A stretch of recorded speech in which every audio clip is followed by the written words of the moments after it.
বিধানসভা আজকে দফায় দফায় উত্তপ্ত হয়ে ওঠে। বিজেপি বিধায়ক অগ্নিমিত্রা পাল তার মন্তব্যকে কেন্দ্র করেও কিন্তু বিধানসভায় আজকে একেবারে শাসক বিরোধীদের মধ্যে তুমুল হট্টগোল শুরু হয়ে যায়, যেখানে সমস্ত ক্রিমিনাল সংখ্যালঘুদের রক্ষা করাই এই সরকারের একমাত্র কাজ বলে মন্তব্য করেছিলেন বিজেপি বিধায়ক অগ্নিমিত্রা পাল। অগ্নিমিত্রা পালের মন্তব্যের তীব্র বিরোধিতা করেন ফিরহাদ হাকিম।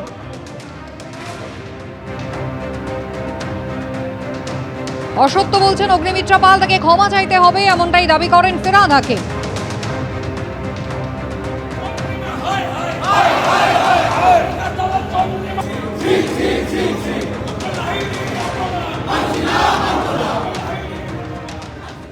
আপনারা মানে আপনাদের সরকার সংখ্যালঘুদের ব্যবহার করে ভোট ব্যাংকের জন্য আপনারা তাদেরকে ক্রিমিনাল বানাচ্ছেন।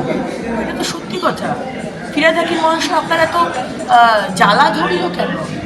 যারা আমাদের সংখ্যালঘু বিধায়করা ছিলেন এবং তার সাথে সাথে তৃণমূল বিধায়ক, আপনারা কি চাইছেন প্রতিবারই আপনারা বিষয়টাকে গুলিয়ে দেবেন, বলবেন বিজেপি মুসলমানদের এগেনস্টে? একেবারেই নয়, একেবারেই এগেনস্টে নয়। আপনি বলছেন আপনারা ঘৃণা করেন। ঘৃণার প্রশ্ন আসছে কোথা থেকে?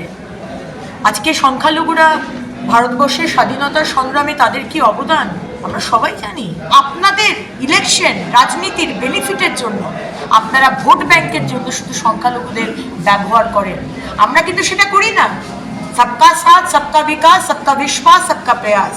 যখন আবাসের লাইনে বা উজ্জ্বলা গ্যাসের লাইনে কেউ দাঁড়ায়, তখন জিজ্ঞেস করা হয় না যে তুমি হিন্দু না মুসলমান না জৈন না শিখ।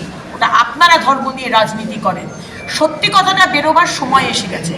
বিধানসভা চত্বরে একেবারে ধুন্ধুমার বেঁধে গেল, যেখানে অশোক লাহিড়ী তার সম্পর্কে যে মন্তব্য করা হচ্ছে, তিনি নিজে সাংবাদিকদের মুখোমুখি হয়ে বলছেন তা কিন্তু ব্যঙ্গাত্মক নয়, একেবারে গালাগালির পর্যায়ে চলে গিয়েছে। তৃণমূল মুখপাত্র অরূপ চক্রবর্তী রয়েছেন আমাদের সঙ্গে টেলিফোন লাইনে। অরূপবাবু, বিজেপি বিধায়করা তারা আজকে ওয়াকআউট করলেন, বেরিয়ে গেলেন স্লোগান দিতে দিতে। তারা অভিযোগ করছেন যে তৃণমূল কংগ্রেস বাংলা বাঙালির কথা বলে, অথচ আরাবুল ইসলাম, অনুব্রত মণ্ডল হাতে হাত ধরে হাঁটে। অশোক লাহিড়ী একজন বিশ্ববরেণ্য অর্থনীতিবিদ, তাকে এইভাবে অপমান করা? না, আসলে বিজেপি একটা ছুতো খুঁজছে। কারণ আগের দিন যখন সুপ্রিম কোর্টে মুখ্যমন্ত্রী নিজে উপস্থিত থেকে সওয়াল করেছেন, কার্যত গোটা দেশ দেখেছি যে কিভাবে বিজেপি ভোট চুরি করতে চেয়েছে, বেআব্দ হয়ে গিয়েছিল বিজেপি। আর গতকালকে যে বাজেট রাজ্য বিধানসভায় পেশ হয়েছে, তারপর ওদের আর কোনো বলার নেই। বাংলা বিরোধী বিজেপিরা বুঝতে পারছে যে মমতা বন্দ্যোপাধ্যায়ের জনমোহিনী বাজেট, বাংলার মহিলারা প্রত্যেকে পাড়ায় পাড়ায় খুশিতে আনন্দে মেতেছে।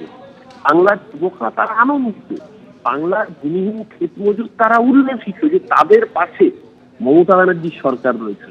পার্থক্যটা কোথায়? একটা দল ক্ষমতা আসার আগে বলেছিল বেকারের অ্যাকাউন্টে 15 লাখ টাকা পৌঁছে দেবে, আর ভোট মিটে যাওয়ার পরে বলেছিল পলিটিক্যাল জিল্লা থাক। আর মমতা ব্যানার্জি যেটা বলেন সেটা করে দেখান। মমতা ব্যানার্জি লক্ষ্মীর ভান্ডার পাইয়ে দেখান, তার ভাতা বাড়িয়ে দেখান, স্বাস্থ্যসাথী থেকে শুরু করে প্রতিটা প্রকল্প বাংলার মানুষ উপভোক্তা হিসেবে সুবিধা পায়। তাই যখন চোখে আঙুল দিয়ে তফাৎটা দেখিয়ে দিচ্ছে বাংলার মানুষ, তখন স্বাভাবিকভাবে এগুলো কোনো জায়গা নেই। অশোক লাহিড়ী সজ্জন মানুষ, তিনি পণ্ডিত মানুষ, শিক্ষিত মানুষ, কিন্তু অশোক লাহিড়ীর কাজে বন্দুক পেয়েছে। বিজেপিকে সস্তার নাটকটা করলো ওয়াকআউটের।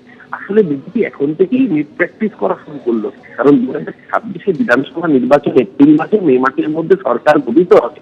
বাংলার মানুষ ওদের ওয়াকআউট শুধু না, খাড়া ধাক্কা দেওয়ার ব্যবস্থা করে দেবে। আগামী দিন বঙ্গোপসাগরে নেতৃত্ব করবে দলটাকে। লোকসভায় 18 থেকে 12 রেখেছে, বিধানসভায় 77 থেকে 27 নিতে লাগবে, অর্থাৎ 30টা আসন পেলে লিডার অফ অপোজিশন হতে পারে। সেই ক্ষমতা অধিকারী জুটবে না, সেটা বুঝতে পেরেছে। এখন থেকে নেট প্র্যাকটিস করা শুরু করলো বিধানসভা থেকে বেরিয়ে যাওয়া, কারণ বাংলার মানুষ এগুলো এদেরকে বিধানসভা নির্বাচনের পর ঘাট দিয়ে বিধানসভায় ভোটাধিকার বন্ধ করেছে।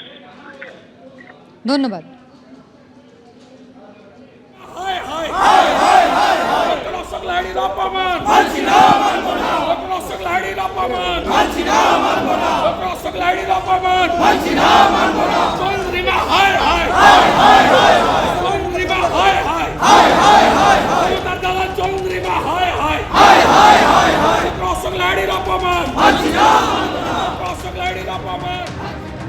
এবিপি আনন্দ, এগিয়ে থাকে, এগিয়ে রাখে।